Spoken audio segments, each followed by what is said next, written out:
Welcome back to another episode of Rebuilding the Palisades podcast, hosted by DSI. I'm Zach Fagan, and today we are joined by the illustrious Michael Kovac, renowned architect and principal of Kovac Design Studio. Michael, thank you very much for coming in and talk to us today. My pleasure. Well, I like to start out by just kind of getting a little bit of background on our guests. Tell me, how did you originally get into architecture? It's interesting. Before we started this, we were talking about Japan, and I spent a little bit of my early childhood in Japan and in Okinawa, and was interested in that sort of culture. And before I started Kovac Design Studio, which now we've actually just shortened to Kovac, so it's less of a mouthful. But I was planning on going back to Japan to work. I was taking Japanese at UCLA, and my goal was to go work for Ando. And I stumbled into working on a health club project here in Los Angeles, and thought, well, I'll do this project, and then I'll leave. And then I met someone who was running one of the major studios through my former employer, and just it was going to be a small project. It turned into basically an all new house, and then another house with the same client, and then kind of kept going from there. So that's how things got started for me. Wow, interesting. So you didn't end up working for Ando. I did not. No. Very very unique style that he has indeed. Are there any other well known or historical architects that like, I guess let me back up a little bit. Did you take any inspiration from what Ando has done and applied that to any of the projects that you've done at your studio? Certainly. The thing that was attractive to me about the prospect of going to work for Ando was not just Ando as an architect, but also Asia as an Eastern culture and a different way of looking at the world than the West. I'd traveled in Europe quite a bit already, and feel quite familiar with Europe, and it's very closely related in terms of how they look at the world to the U.S., I think. And in Asia, it's just a different sensibility. They're looking at different time horizons. They're looking at just kind of everything differently. So I wanted to understand how they saw the world, and then also how they perceive the West.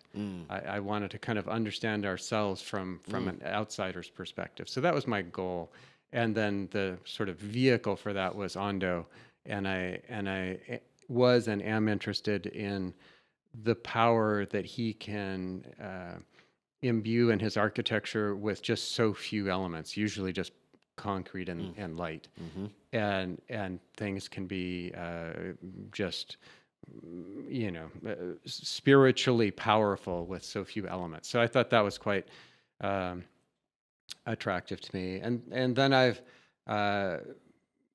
from time to time we collaborate with other architects, international architects, to work in projects in Los Angeles.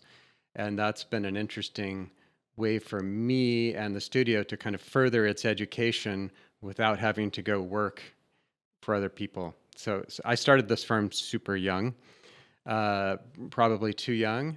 I think normally I would recommend someone, go travel the world and work for who you kind of are interested in, and then start your own thing.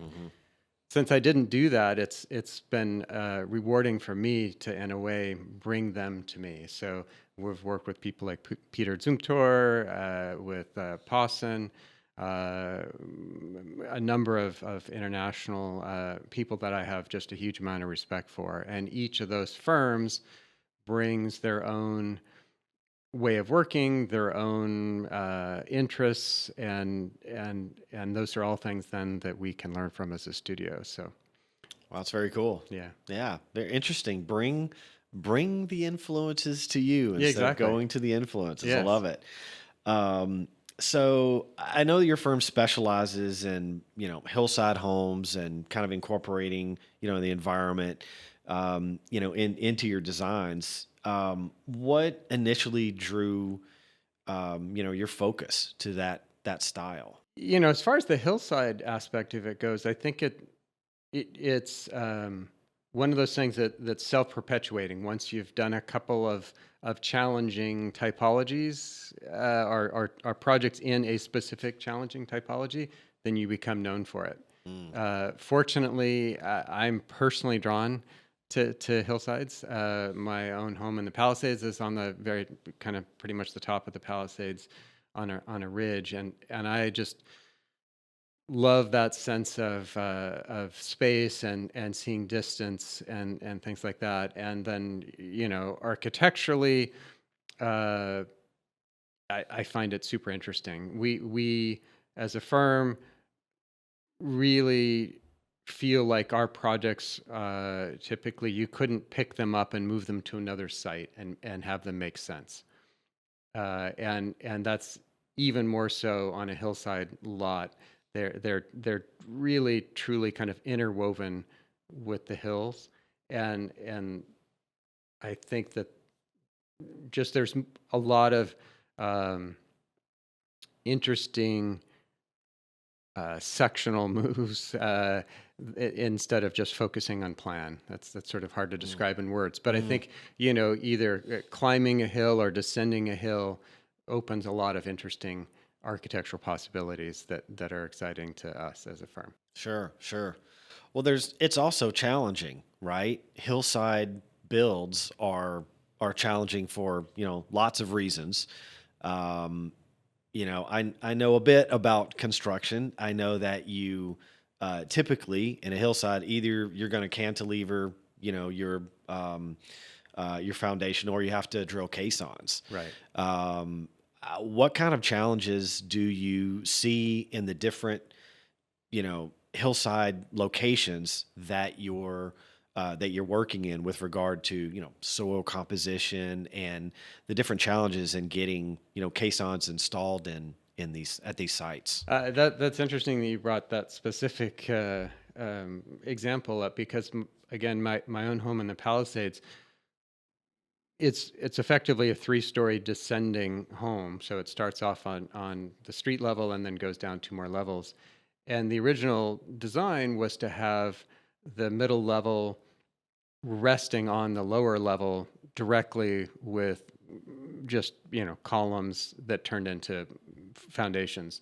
But the way they created Chautauqua, my street, it was again a ridge, and back when that was subdivided, they just cut the ridge top off and threw the spoils over the side without benching or compacting or anything else. So there's a layer of loose, junky soil on the site, and so it turned out that the less expensive way to hold up our second level was to cantilever it from closer to the street, as opposed to putting columns straight down. So, learning the geology, of course, we're working with excellent geologists and civil engineers and things like that, but understanding the nuances of each specific site early on will inform the design and how we address our strategy, basically. Yeah, very cool. Very cool. So you and your wife Karina have been, longtime residents of the Palisades since, like '02 or something, right? Yeah. And the home you purchased was originally built in the '50s. When you deconstructed it and, made the decision to, you donated a lot of the parts to, Habitat for Humanity. What inspired that decision? And I guess a follow-up, what happened to those parts? Where did they go? Yeah, I don't recall who brought this to our attention, that was just a thing one could do, but it's just one of those things you pick up, and so we learned more about the program and worked with I've forgotten the gentleman's name, if it was Arthur, but to basically a third party values your house and its components, and that sets a basis for a tax deduction with the IRS effectively. So you're donating this to the Hmm. IRS, or to a nonprofit, and then taking a deduction. And so we we lived in the house about 5 years, and even though it was an older home, we had some nice memories in there, and it had a nice life before us. And the thought of just bulldozing a house and taking it to landfill, I guess we've anthropomorphized the house, but we felt like, wow, what did it do to deserve Right. that? So the idea that we could sort of gently take it apart and donate it, and then people would take what they needed to make a new life for these things, was really exciting for us. Um, and then there is a nominal sort of net economic benefit for doing that. So I say net benefit because what happens is the year you're doing this work, you're spending a bit more money to pay for deconstruction as opposed to just demolishing. But when you go to file your taxes in the next year, your deduction usually more than offsets that sort of extra amount. So it is an economic benefit to do this. That was it. It was nominal. It wasn't a big thing for us. It was more the philosophical idea of it. And in terms of who got to benefit from it, one of our friends, I don't even know if they knew that we had done this, but I heard from him later that he had gone there because he was building something for himself, and he recognized like a ridge beam from the old house, and he's like, "Wow, I saw part of your house. That's so cool." And so you never know, but it's everything from windows, it's toilets, faucets, it's uh, the lumber. Actually, the way the regulations are here, that I don't believe some parts of that are able to be reused here. They go to Mexico, Hmm. so but it's still reused. Yeah. We actually chopped up our old driveway and reused that ourselves on the new build as a patio. Wow. So that was kind of cool. Yeah, very cool. Very cool. I mean, there's so much energy that goes into, digging up the raw materials to make all of these components, and then the energy to actually make them, and then to transport them, and someone purchased them and then installed them. And all of that is just for naught if you just bust it up and throw it away. And a lot of times it can have another life. Its life isn't just because it's maybe not a fit for your home anymore, or if you're going to, redo the home, that doesn't mean those parts necessarily need to go to the landfill. So that's very cool. Very cool that you're able to do that. Discover why we're the most awarded home technology firm in the U.S. Our design-centric approach transforms your space with effortless control of lighting, motorized shades, audio, video, and more. Our friendly experts guide you every step of the way, no tech speak, just smart, stunning simplicity. We provide years of care from our award-winning service and support team. Experience technology that feels as good as it looks. So, you and your wife are both, avid environmentalists. Your home, is referred to as the Sycamore House, and was designed, as a laboratory, for sustainable architecture. Which sustainable strategies from that house have you carried over into, other projects? It's interesting because I love gadgets, which I suppose probably allies me with you guys, and technology, and we explored a lot of active technological systems in the house. So, for instance, our hot water, the way we get hot water first is through solar hot water. If there's no sun, then we go to a heat pump that can heat or cool water. And if that's not making enough, then we have a gas-fired boiler as a third option. And so there's a lot of sort of if-then complexity to our house, which I have since shied away from because it is a lot of complexity. And we've realized that when you do something like that, it usually is very tied to the people who built the system at the time, and when they have moved on, Mm. you're left with new people coming in and scratching their heads and not really understanding what's happening. And the things that I think work just as well or better, and are things that are completely passive and rely on just frankly the laws of nature. So passive ventilation, cross ventilation, or thermal mass, things like that. So we have really increasingly leaned into those kinds of ideas and de-emphasized the technological solutions and simplified the mechanical system. So now I'm favoring separating out and just using basically photovoltaic for electricity as much as possible with battery backup, and then having an all-electric home. The mechanical room becomes exponentially simpler, easier to maintain, and is probably similar, if not less expensive to operate. So those are the kind of things that we learned. There's one small example I give. I mean, we kind of intentionally pushed the envelope to see what could work, knowing that it was our house, and if it didn't work, it was fine. It was a good lesson learned. Mm-hmm. So there was one.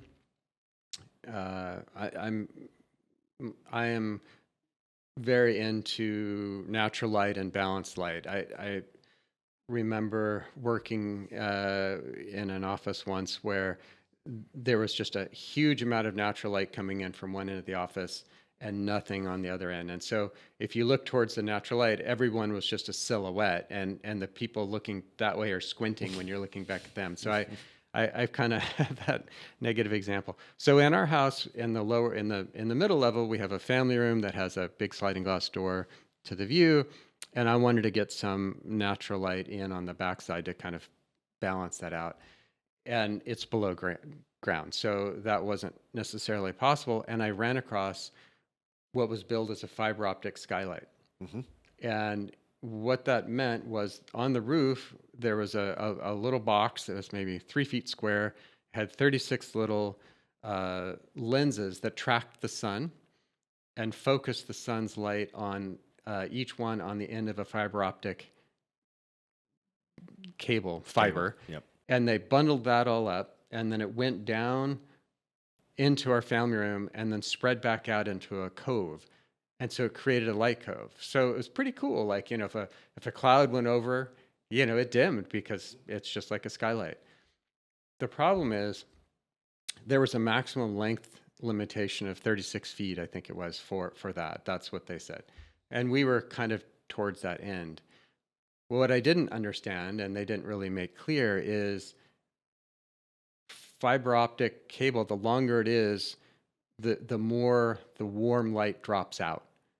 So we were left with very cold, kind of bluish light. The frequency range that you want is gone. So out. We ended up taking that out, and I think the company's out of business. But it was interesting, that was a very sort of tech heavy idea, but it was fun, and it's gone. It's replaced by a nice LED warm white light. There you go. Yeah. Well, now the lighting technology has evolved to the extent that you can tune exactly whatever white that's right. You're really looking for. Yeah.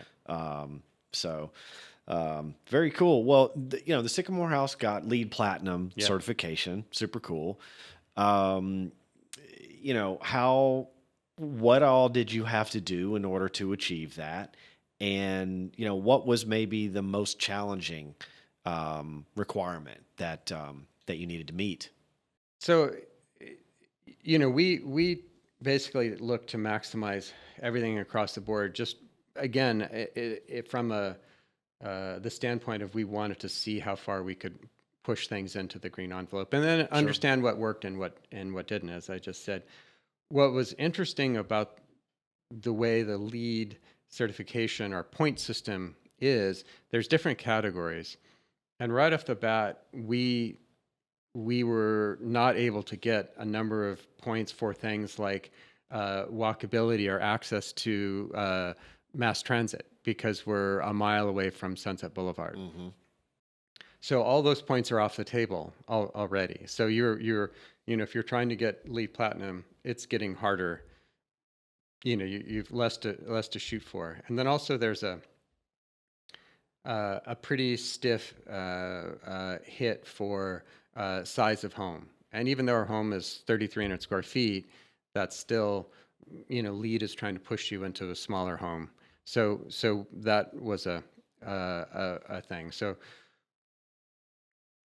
one of the other challenges in terms of like looking at the pool of points that we could chase is normally there's a sort of rich cache of points in HVAC systems that you can go after by having a very efficient system.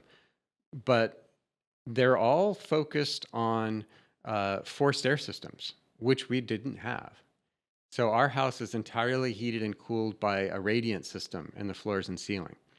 So at the time, LEED had no way to deal with that. So all of the are your ducts perfectly sealed? Is your heat pump rated to this or that? Those are all things that were not available to us. So we had to maximize all the points related to kind of recyclability of materials, local source materials, energy efficiency. We still were able to do great work with, and then we went after a lot of innovation points. Things like that fiber optic skylight or other things like that we actually had a lot of. They capped those, so we left a lot of those kind of on the table that we couldn't use, but they were still fun. So that was the kind of challenge of it, I think. Wow, interesting. I didn't realize that they really focus so much on forced air. It seemed like they'd give you points for doing a passive system. Yeah, it's evolved. I mean, keep in mind, our house was designed in 2007. 20-ish years ago. Exactly, yeah. It finished in 2010. So it was an earlier version of LEED, and they've had to, roll through several iterations since then. Yeah. Are you involved in the Green Building Council at all? Not the LEED currently. system? I used to be. I probably would love to be again. It's just kind of time management at this point. Sure. Yeah. Yeah. Understood. So yeah, on the house, there are, well, not necessarily on your house, but features like, fiber cement siding, a green roof, insulated glazing, stuff like that, are good ways, for a house to, survive, a wildfire. Are all those elements included in the Sycamore House? They are. Okay, so they are definitely. included. Yeah. So how did you decide on those specific elements? Well, I will say that we were acutely aware of the fire risk when we built the house. Mm-hmm. We were our friends with neighbors that had lived through the fire in 78, that are just, people a couple doors down. And then obviously with their own kind of eyes and history of things like the Bel Air fire and stuff like that. So we knew what we were getting into, and we knew that had to be a priority for us. So we were only considering fire resistant materials. So we weren't going to look at like wood siding or things like that, which is a favorite material, but just not for this location. Right. So the fiber cement siding came about because we wanted something. We were trying to come up with a color palette that was very kind of soft and tied to the environment. We didn't want like a jarring color. So it's kind of an earthier color. We wanted something ideally that was a recycled material. So this EcoChem material is recycled newsprint and cement. So that is attractive to us. And then lastly, but critically, we love art, and we love, again, specific of tying a project to a place. So when we bought the property, there were already 3 big sycamore trees on the property, and they cast magnificent shadows, and that of course are changing through the day. And somewhere along the line, we befriended a local artist named Jill Sykes, and her work really centers on doing silhouettes of plant material in oil paint on canvas. But we had the idea to ask Jill to create a kind of hypothetical pattern of sycamore shadows that we sandblasted into this cement material. So you see this pattern kind of embossed into the side of the house. And then as the course of the day changes, you see the real sycamore shadows kind of come and travel across the sort of artistic interpretation of them. And just sort of that interplay is fantastic. So that's really how we came to choose that material. The green roof, living roof, is something that we knew we wanted to occupy the roof with a roof deck, and we didn't want to just kind of look at roofing. So this was a way to have something that was both beautiful. It helps with energy efficiency. It helps with habitat. There's all sorts of pollinators and birds and things that love it up there. And it also helps with fire resistance. Of course. Because we have about 4¼ inches of soil on those areas where we have the green roof, which is magnificent. And then it also helps with slowing down water going into the storm sewer system, because it captures and holds quite a bit of that, and what it doesn't hold, it slows down. So that's how the green roof came to be. The insulating glass,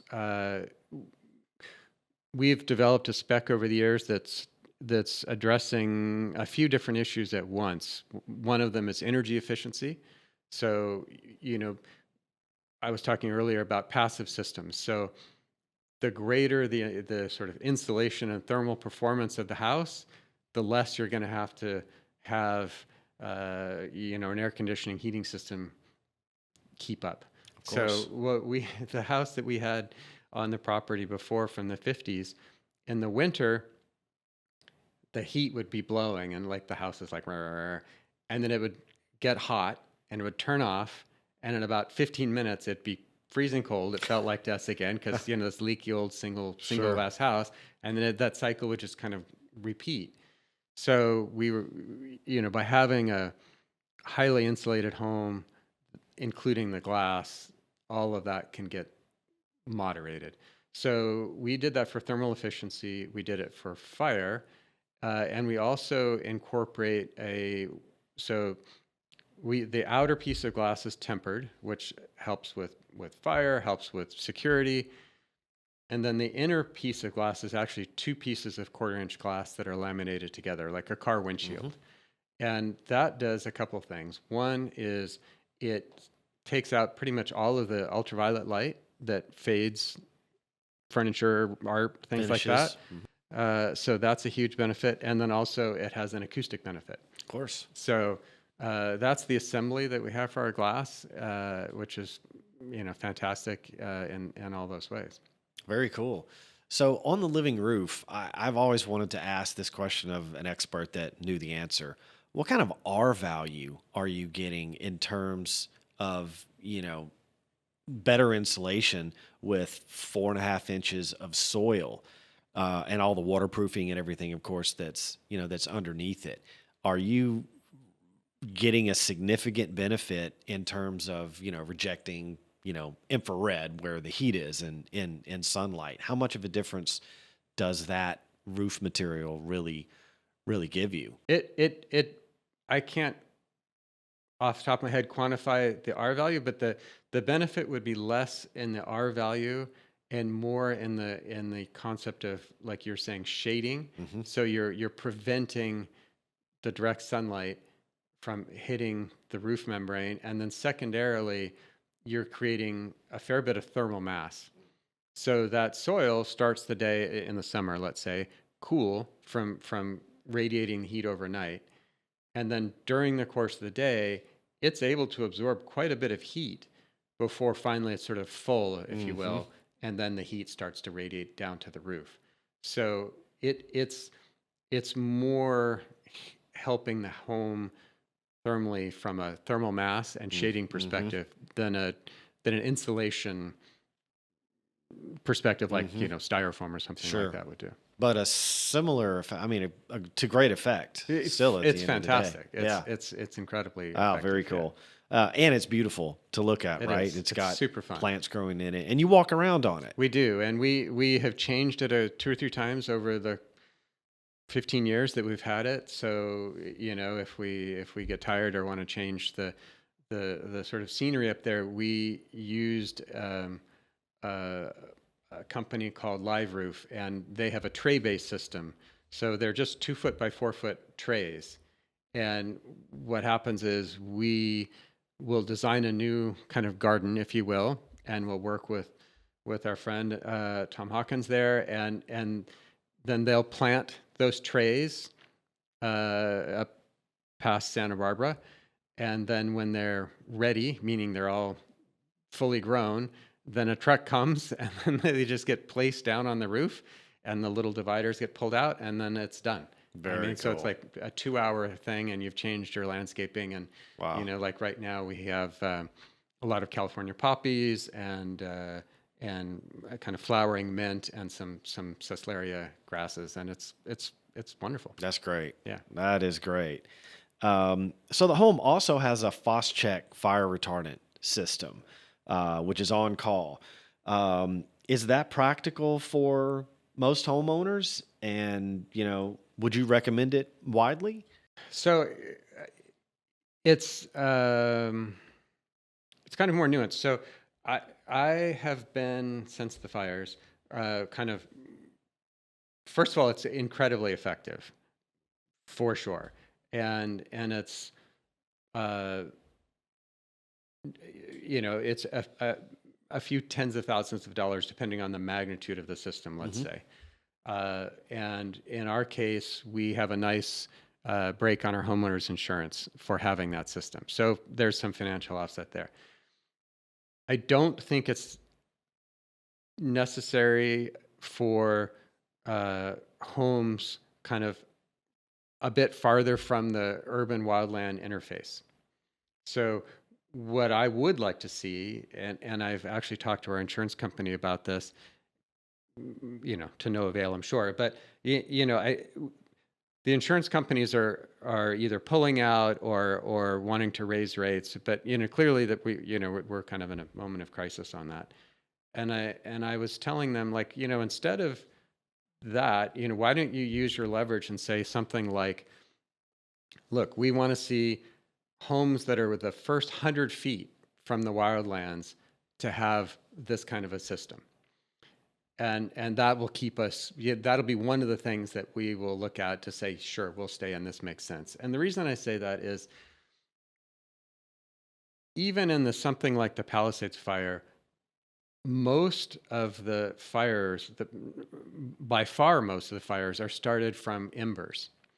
And embers are relatively easy to defend against if you do things like just non-combustible exterior materials. You've cleared vegetation away from your home. You don't have firewood leaned up against it, or a wood swing set 3 feet from your house. Some things that seem obvious, but those are your vents are don't let embers come in, things like that. So if we can control for embers in the sort of interior of the neighborhood, then what we really have to worry about is just when the fire's coming down the hill through the vegetation, there still is a line of contact, if you will, where there's a flame front. And those homes have to deal with the embers, of course, first, but then they do have to deal with flame contact and that radiant heat. And that's where I would like to see all of us in that kind of region with something like a FosCheck system. Mm-hmm. So we sort of become the front line, if you will, for the neighborhood. Right. Yeah. I mean, if it can possibly keep rates down overall, right, it seems like a fair, fair concession to make. Indeed, we definitely need a better line of defense. We've clearly seen that not having something at that that wildland urban juncture is we've seen the effects. Right. Let's put it Right. that Right. way. Yeah. Um, so, your experience shows which measures, worked, in your home. How do you educate other homeowners about these kind of strategies? I've been on a number of panel discussions. I'm part of a number of neighborhood sort of chat groups. Um, things like that. It's just it's both formal settings and a lot of informal things, and then word of mouth. We'll get calls at the office not infrequently. Every a few times a week probably, with people that are not looking to hire us necessarily, but they would love to have some advice or some information about a material or what do we think about this, and we're trying to be as generous as possible with that because we want to see the Palisades and Altadena build back in a stronger, responsible way. Mhm. Yeah, indeed. So you previously stated, we can do this. Yeah. Right? There's not, hugely expensive ways, to rebuild. Can you elaborate on some kind of cost-effective ways that maybe folks overlook? Sure. So, that kind of goes back to my statement a few minutes ago about most homes are lost due to embers. And if that's also the easiest thing to prevent from taking over homes. So, some time ago we got rid of wood shake roofs, which was a kind of a gimme. Yeah. But if you think about that now, a dried up piece of really textured, wood on the roof. I mean, what a beautiful place to start a fire. So Right. we're through with that, and the vents, I think, are something that is just an incredibly easy fix for people. The vents that most people have are oftentimes they're kind of compromised by someone kicking them or some sort of damage, Wires or going in. yeah, or they're already a kind of too open of a weave because they're just trying to keep maybe a raccoon out or something like that. But we need a smaller, let's say 1/8 of an inch kind of size mesh. And then if you want to kind of bump that up a little bit, there's intumescent products that when they're exposed to high heat or direct contact with the ember, they actually puff up and completely close the vent off 100%. So those are pretty cool, and we're talking tens and hundreds of dollars, nothing more than that. People think things like, okay, I'm going to put a metal roof on the house and I'm good. Well, the problem is if you put a metal roof over waterproofing over plywood, you're not necessarily good. So if you get a healthy, chunk of something land on your roof, the metal, as we know, conducts heat super well. So it'll conduct the heat right to the plywood and start the house off that way. So you need something like a Dens deck or something like that will give you a good solid assembly rating of an hour. And again, very inexpensive. Insulating glass is pretty hard to get away from now from an energy code point of view. And that's a place that I tell people, like, if you can do even more than the minimum, you're going to enjoy the benefits of that year round in terms of thermal comfort and acoustic comfort and all those things, but it also helps you in a fire situation. And where that comes into play most is in something like the Alphabet Streets and the Palisades, where there's 40-foot wide lots with 5-foot setbacks. So you're 10 feet away from your neighbor. And because those are long, narrow homes, of course, you're going to have glass on those long side walls. So if your neighbor's home is going up in flames, you're getting a huge amount of radiant heat 10 feet away from you. So at that point, you're going to wish you had a higher performance glass. And so it's not a big increase in cost, but that's some place I would look for. There's a kind of an odd loophole in the wildfire building code that still allows wood windows and wood trim pieces, which we highly discourage. If you're going to do a wood window, most companies at least offer aluminum cladding for the outside, which will save you in maintenance costs and will keep an ember from, taking out your house. Sure. So that's something we push for. Yeah, it's a little bunch of little things like that. It need not take it to where we did with our house. We were first of all, we feel like we're in a more exposed location, and we were trying to kind of push the envelope to see these things. But sure, that's not necessary for everyone. Yeah, understood. How can the Sycamore House serve, as a catalyst for change in the way architecture is approached? Do you think it can serve as a catalyst in some way? Yeah, I think so. I mean, just by virtue of people seeing it standing alone kind of in the neighborhood up on the ridge. There are certainly other examples of homes that have survived. Most of them, maybe they're down in the canyon, so it's a little more favorable from a fire safety perspective, or perhaps they're in the kind of wind shadow of something else that survived. And then there's, of course, quirky things that you just have no explanation. But people have seen our house just walking the neighborhood, seeing it on certainly a bunch of different media, YouTube and all sorts of different outlets like that. And so, I think it can be this point of optimism, like, hey, this thing was in the middle of all of that, and somehow it worked out. So what can we learn from that? For sure. Yeah, and historically, there have been disasters. This isn't the first disaster that struck humanity, right? And we tend to want to build back in the same area, right, that we've settled in. I guess I can think of a couple of other examples where we have maybe naively resettled. Mount Vesuvius, for example. Clear evidence of just an absolute destruction of the city. Yet people live right underneath the volcano again today. So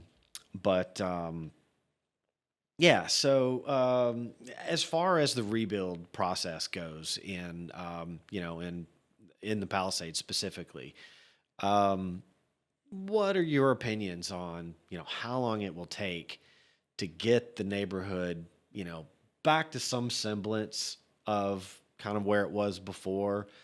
And maybe your thoughts on, long term, when will it be done? When will it be completely rebuilt and, no lots open and back to being the Pacific Palisades again? Yeah, so that is the question. I would say, for both better and worse, the Palisades that was there at the end of 2024 will not be there again. For better, in the sense that the new Palisades that replaces that will be a much safer community. So the homes that are going to go back, even if their people are really not trying to do anything special, the building codes and things like that are going to already do a pretty good job. So the prospect of catastrophic loss, in my opinion, of the scale that we had will go away. Not to say that houses won't burn, might lose 10, 12, who knows? But thousands, I think that's behind us. Just as it is, as we have hopefully helped manage earthquake risk over the years. And at some point we will have another serious earthquake in the area, and homes will of course be lost, and other buildings, but far fewer than there would have been 50 years ago. And it's the same to me with the fire situation. So, the Palisades did have a lot of homes that were still from the 50s, and they were just very fragile, old things. And those were fire risks to themselves and to their neighbors, and those are gone.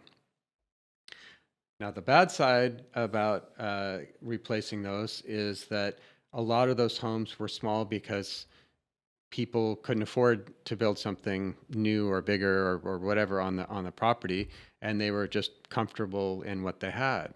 And there's a lot of people that are underinsured and are just not going to be able to manage to build back as much as they would love to.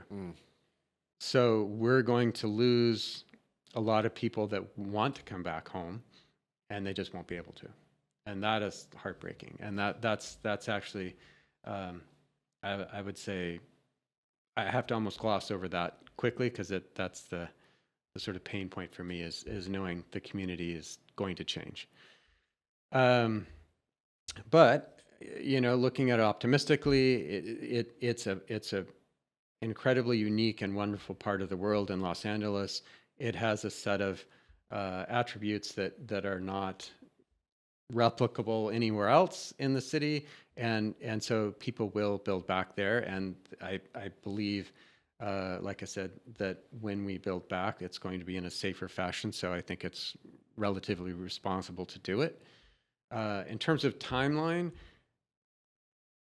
I think we're spending probably a year of people.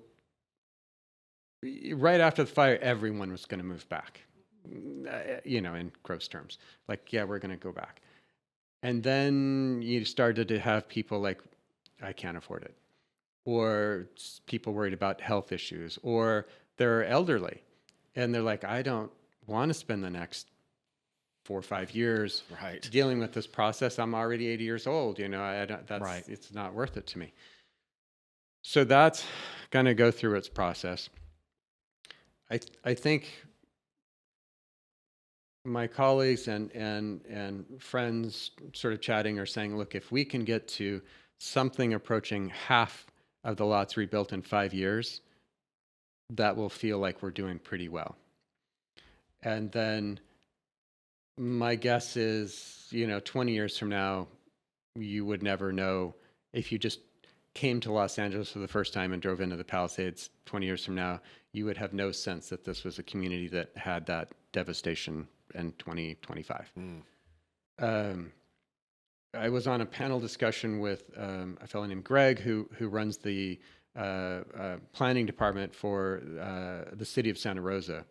And he was talking about that kind of rhythm that they've seen since their big fire. I think it was 2017. And he was just saying things will get better kind of almost before you know it. So, starting with lot clearance, at first it feels like nothing is happening. They're not clearing the debris. And then he says, but, then you're going to come and you're going to see like 3 or 4 things are cleared. And then before you know it, half the lots are cleared. And then before long, they're all cleared. And then the houses start coming back. And first it's just a few, and then it's more. And then, before you know it, now you're starting to count the empty lots instead of the houses that are built. Right. So it will come back. It will be different. It will not necessarily be worse or better. I'm hopeful that we'll still manage to have a diverse kind of stratus of socioeconomic life. I would hate to see it only become the enclave of the very wealthy people. It was nice to have the retired school teacher next to the musician or whatever that's doing really well. So sure. I hope we can hold on to at least some of that. Yeah.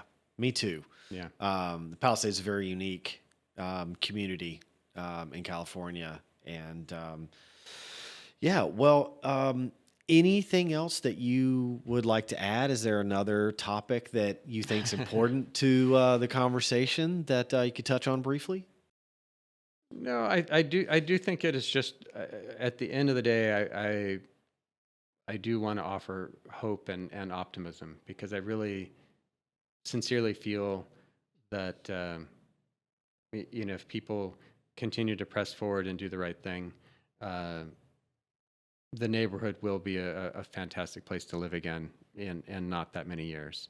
I would think the one concern that I have is related to soil testing and things like that, that we're not doing at the federal level like we have done in past events like this. And that certainly is something that I think needs to be paid attention to at the governmental level, because they risk scaring off a lot of people that otherwise can and would move back. Mm, And that would be a shame. yeah, for sure. Yeah.